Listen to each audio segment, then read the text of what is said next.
আজকের ভিডিওটিতে থাকছে দুটি ছোট গল্প। বিকেল হতে না হতেই চারদিকে ঝড় বাতাসের সাথে যেমন অন্ধকার হয়ে আসলো, মনে হচ্ছে যেন সন্ধ্যা হয়ে গেছে। ঘরে কোনো হারিকেন বা মোমবাতিও তো দেখতে পাচ্ছি না। মা তো রান্না করে। যাই, বাবার কাছে গিয়ে শুনি। বলছি বাবা, ঘরে মোমবাতি বা হারিকেন কোথায় বলতে পারো? দেখ কাণ্ড, 2 বার বাজার গেলাম, কিন্তু সেই কেরোসিন তেল আনবো তা একেবারেই ভুলে গেছি। আমি এখনই চিন্টুর দোকান থেকে নিয়ে আসি। যেভাবে ঝড় শুরু হয়েছে, যে কোনো সময় বৃষ্টি নামলো বলে। কিন্তু কেরোসিন বা মোমবাতি কিছু একটা না আনলে রাতে তো অন্ধকারে থাকতে হবে। আচ্ছা ঠিক আছে, আমি যাই। এতদিন পর তুই এসেছিস বাড়িতে, তোর যাওয়া লাগবে না বাবা, তুই থাক। কি যে বলো বাবা, এই সামান্য ঝড় বৃষ্টিতে চলার অভ্যাস আমার আছে। আমি তাড়াতাড়ি চলে আসব। ঝড় বৃষ্টিতে আটকে গেলে দোকানেই থাকিস কিন্তু। আচ্ছা আচ্ছা ঠিক আছে, তুমি চিন্তা করো না। বৈশাখ মাস, গ্রামের ঘরে ঘরে এখন সোনার ফসল ঘরে তুলছে। দীর্ঘদিন পর গ্রামের বাড়িতে এসেছি। কয়েকদিনের প্রচণ্ড গরমের পর হঠাৎ করে আজকে এমন ঝড় বাতাস শুরু হয়েছে, সেই সাথে হালকা ঝিরিঝিরি বৃষ্টি ও চারিদিকে বাতাসের শো শো শব্দ শোনা যাচ্ছে। এমন সময় বেরিয়েছি, কোনো দোকানপাট খোলা পাবো কিনা সেটাই সন্দেহ, কারণ রাস্তাঘাট চারিদিক একেবারেই নির্জন।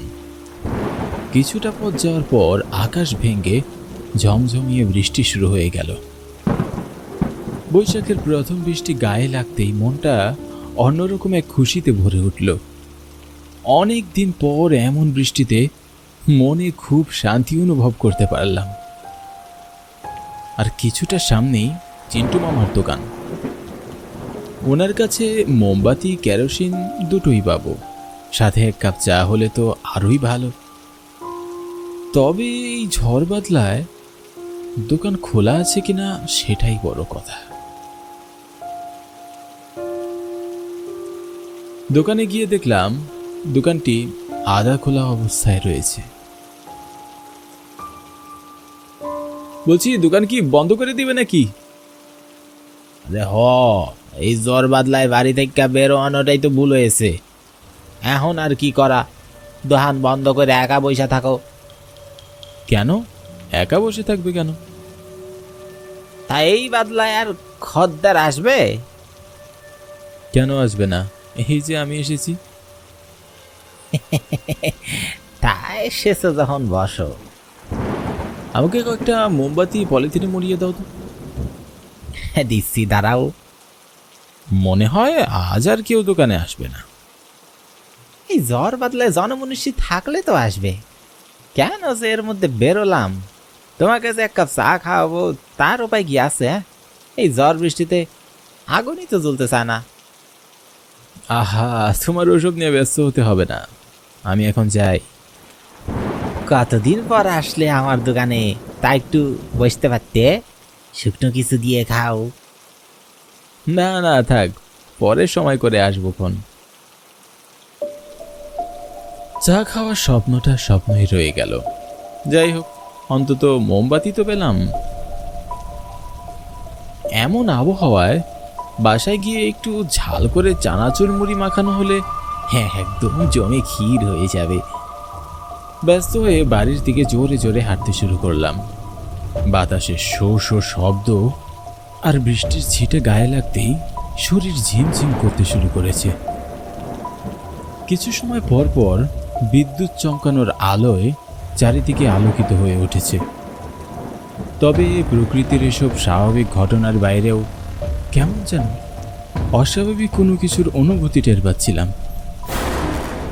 মনে হচ্ছিল ঠিক আমার পিছনে কেউ হেঁটে হেঁটে আসছে। চিরচেনা চলার পথটাও কেমন যেন অদ্ভুত রকমের অচেনা মনে হতে লাগলো। কিছুটা সামনেই রাস্তার গা ঘেঁষে একটা কবরখানা। কবরখানা নিয়ে অনেকের মনে কিছুটা ভয় থাকলেও আমি বরাবরই বিশ্বাস করি এটি একটি পবিত্র জায়গা, তাই কোনো প্রকার ভয় বা আতঙ্ক কখনোই আমার মনে জাগেনি।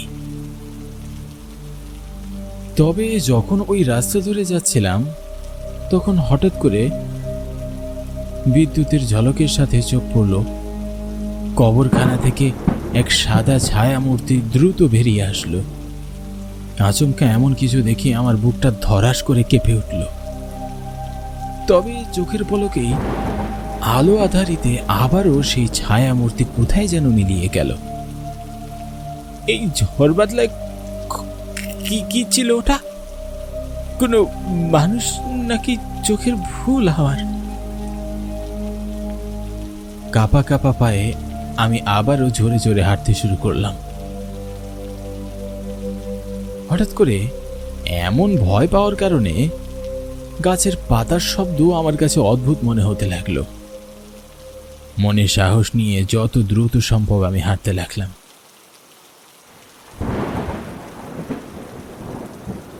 কেমন আছিস জহির?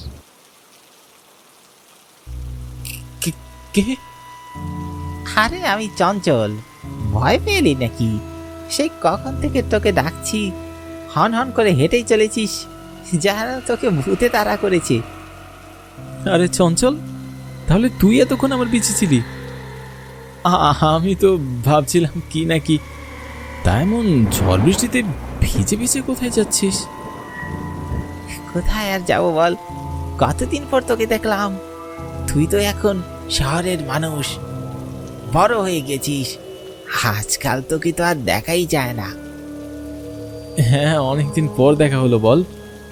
আর এই কেমন বেশ ধরেছিস তুই? চোখ মুখের অবস্থাও তো খুব একটা ভালো নয়। আসলে জ্বরে সারা শরীর অসাড় হয়ে এসেছে তো, তাই অমন লাগছে। কি বলছিস তুই এসব? তাড়াতাড়ি চাঁদার নিচে আয়। আরে না না, ও কিচ্ছু হবে না, ওসব নিয়ে তুই ভাবিস না। এই অবস্থায় বাইরে বেরোলি কেন? পাগল হয়ে গেলি নাকি তুই? শোন বন্ধু, তুই তো বাড়ি ফিরছিস তাই না? হ্যাঁ। ওই পদ্মকালের সাঁকো পার হয়ে যাস না বন্ধু, কষ্ট করে বটতলা হয়ে যাস, কেমন? আচ্ছা, সে না হয় যাব, কিন্তু তুই চল আমার সাথে। না না বন্ধু, তা যেতে পারবো না। তুই আমার অনেক উপকার করেছিস, তবে তোর জন্য কখনো আমি তেমন কিছুই করতে পারিনি। তোর কি হয়েছে বলতো? কেমন যেন অদ্ভুতভাবে কথা বলছিস, কেমন একটা অদ্ভুত লাগছে তোকে। আর দেরি করিস না, তুই যা তাহলে, ভালো থাকিস, আমি চললাম। এই চঞ্চল, আরে শোন, দাঁড়া। কোথায় যাচ্ছিস? তোর বাড়ি তুই এদিকে, আমার সাথে চল। তুই ফিরে যা, আমার একটু কাজ আছে, সাবধানে যাস কেমন? আমার কোনো কথাই শেষ হলো না, খুব দ্রুত হেঁটে চলে গেল। বিদ্যুতের ঝলকানির সাথে মুহূর্তের মধ্যেই সে কুয়াশার মতো মিলিয়ে গেল। নিশ্চয়ই কোনো সমস্যায় পড়েছে, যা আমাকে বলতে চাইছে না, সেজন্যই হয়তো এমন করলো। তারপর আমি বাড়ি ফিরে আসলাম। ভাবলাম কালকে একবার গিয়ে চঞ্চলের বাড়ি থেকে ঘুরে আসব। সেদিন প্রায় সারা রাত ধরে বৃষ্টি হলো। রাতে বিছানায় শুয়ে বেশ কয়েকবার চঞ্চলের কথা ভাবতে লাগলাম। ও আমার ছোটবেলার বন্ধু, আমরা একসাথে কত যে ঘুরেছি। কাল সকালেই ওর বাড়ি যাব। পরদিন সকালে উঠে আমি ওর বাড়ির দিকে রওনা হলাম। তবে মাঝপথে এসে আমি চমকে উঠলাম। দেখলাম পদ্মকালের সাঁকোটা ভেঙে গিয়েছে। এটা কি করে ভাঙলো? গতকালের ঝড় বৃষ্টিতে সন্ধ্যার দিকে এটা ভেঙে পড়ে। তবে ভাগ্য ভালো যে তখন সাগতে কেউ ছিল না, না হলে কি যে হতো একবার ভাবও দেখিনি। মনে মনে আমি চমকে উঠলাম। ওই সময় তো আমি এই পথ দিয়েই যাচ্ছিলাম, কিন্তু চঞ্চল আমাকে বটতলা হয়ে যেতে বলেছিল। আর কিছু না ভেবে আমি দ্রুত চঞ্চলের বাড়ির দিকে হাঁটতে শুরু করলাম। ওদের বাড়িতে গিয়ে জোর গলায় ডাকতে লাগলাম, চঞ্চল, এই চঞ্চল, বাড়িতে আছিস? অনেক ডাকাডাকির পর ওর বাবা বাইরে বেরোলো। কেমন আছেন কাকু? হ্যাঁ বাবা, ভালো আছি। তোমার কি খবর? আমিও ভালো আছি। চঞ্চল কি বাড়িতে আছে? থাকলে ওকে একটু ডেকে দেবেন। আমার কথা শুনে উনি হাউমাউ করে কেঁদে উঠল। ও আর বেঁচে নেই, ও আর বেঁচে নেই। কি বলছেন কি এসব? কখন, কিভাবে, কি হলো? টাইফয়েড জ্বরে আমার ছেলেটা অকালে মারা গেল। কি যে জ্বর শুরু হলো, আর কমলই না। ডাক্তার, কবিরাজ সব কিছু দিয়েই কোনো কাজ হলো না। ছেলেটা আমার আর কোনো কিছুই বুঝতে বাকি রইল না। গতকালকে চঞ্চল ঠিক এসেছিল আমাকে বাঁচাতে। জানি না এ কথা বললে কেউ বিশ্বাস করবে কিনা, তবে চঞ্চলের মতো বন্ধু পাওয়া সত্যি ভাগ্যের ব্যাপার। ওই মাঠের শেষে যে পরিত্যক্ত ভাঙ্গাচোরা বাড়িটা আছে, ওই বাড়িটা ভুতুরে, তাই বলছিস? আরে হ্যাঁ রে, সত্যি বলছি, ওই জায়গাটা আসলেই ভুতুরে। তুই কি নিজে দেখেছিস? হ্যাঁ, মানে দেখিনি, তবে শুনেছি সেটা সত্যি, তাতে কোনো সন্দেহ নেই। শোন, ওরকম পরিত্যক্ত জায়গা নিয়ে লোকমুখে অনেক ভূতের গল্প ছড়ায়, কিন্তু তাই বলে ওগুলো যে সব সত্যি হবে এমনটা হতে পারে না। বুঝলাম, বিশ্বাস করিস বা না করিস সেটা তোর ব্যাপার, কিন্তু ওখানে সত্যি কিছু আছে। দিনের বেলা গেলেও কেমন গা ঝমঝম করে, ভূতের ব্যাপার লক্ষ্য করা যায়। ঠিক আছে, যদি কোনোদিন সুযোগ হয় তাহলে অবশ্যই যাব তোর ওই ভূতের বাড়িতে। মজা করিস না, বুঝলি? বিপদে পড়লে তখন বুঝবি। আচ্ছা আচ্ছা, সে না হয় দেখা যাবে। এবার আমি চলি তাহলে।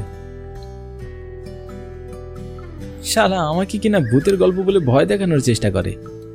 অবশ্য এর আগেও অনেকে বলেছে যে ওখানে ভূত আছে, তো তাই আবার হয় নাকি? আচ্ছা, একবার গিয়ে দেখলেই কেমন হয়। আজ রাতে সবাই যখন ঘুমিয়ে পড়বে তখন গিয়ে দেখবো ওখানে কি আছে। সেদিন রাতে খাবারের পর যখন সবাই ঘুমিয়ে পড়ল, তখন টর্চ লাইট নিয়ে আস্তে আস্তে বেরিয়ে আসলাম। আজ অমাবস্যা রাত, চারিদিকে একেবারেই ঘুটঘুটে অন্ধকার। এদিক ওদিক ভালো করে তাকিয়ে দেখে নিলাম কেউ আমায় দেখেছে কিনা। না, কেউ দেখেনি। যাই তাহলে। জনমানবহীন আধারের পথ ধরে আমি চলতে শুরু করলাম। তবে কিছুটা পথ যাওয়ার পরই দেখলাম দূর থেকে কে যেন সাইকেল চালিয়ে আসছে। এই যা, নিশ্চয়ই গ্রামের কেউ। আমাকে দেখলে তো এক গাদা প্রশ্ন করবে, কি যে বলবো। কাছে আসার পর বুঝতে পারলাম সাইকেল চালিয়ে আমাদের গ্রামের আতর আলী চাচা এদিকে আসছেন। বাজারে ওনার বড় দোকান, প্রতিদিন দোকান বন্ধ করে ফিরতে এমনই রাত হয়ে যায়। এত রাতে তুমি এখানে, কোনো সমস্যা হয়নি তো? না না চাচা, কোনো সমস্যা হয়নি। হ্যাঁ, মানে বন্ধুর বাড়ি যাচ্ছিলাম। এ অসময়ে বন্ধুর বাড়ি? একটা বিশেষ দরকারে যাচ্ছিলাম, তাড়াতাড়ি ফিরে আসবো, আপনি চিন্তা করবেন না। তা ঠিক আছে, কিন্তু রাতের বেলা ওই মাতের পর দিয়ে যাবে, আমি তোমাকে পৌঁছে দিই? না না, কোনো সমস্যা নেই, আমি নিজে যেতে পারবো। ঠিক আছে তাহলে যাও, কিন্তু সাবধানে যেও।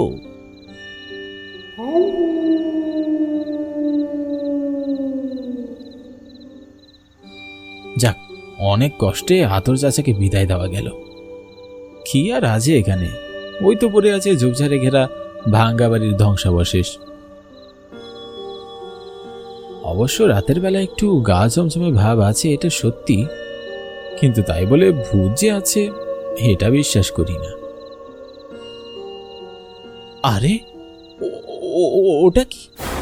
কি কি ওখানে? হঠাৎ করে দেখতে পেলাম ওই ভাঙ্গা চোরা বাড়ির মধ্য দিয়ে একটা মুন্ডহীন দেহ হেঁটে হেঁটে আসছে। এ আমি কি দেখছি? এসব সত্যি নাকি আমার কল্পনা? আমার হাত পা কেমন যেন শক্ত হয়ে আসতে লাগলো। এখানে আর এক মুহূর্ত নয়, দ্রুত পালাতে লাগলাম। ভয়ে আমি প্রাণপণে দৌড়াতে লাগলাম। তখনই আতুর আলী চাচা আবারও আমার সামনে এসে পড়ল। ওই মাঠের শেষে ওখানে? তুমি কি ওই ভাঙ্গা বাড়িতে গিয়েছিলে নাকি? হ্যাঁ হ্যাঁ, আমি ওখানে গিয়েছিলাম। তোমার হাবভাব দেখে আমি শুরুতেই সন্দেহ করেছিলাম নিশ্চয়ই কোনো একটা গন্ডগোল আছে। আর ঠিক তাই হলো। ওই জায়গাটি মোটেও ভালো নয়, অনেক অভিশাপ আছে ওখানে। যাই হোক, আর ভুলেও কখনো যেও না কিন্তু। তাড়াতাড়ি সাইকেলে উঠে বসো। বেশি সাহস দেখানো যে ভালো নয় তা আমি খুব ভালো করেই বুঝতে পেরেছিলাম। তবে ভাগ্য ভালো যে আমার কোনো ক্ষতি হয়নি।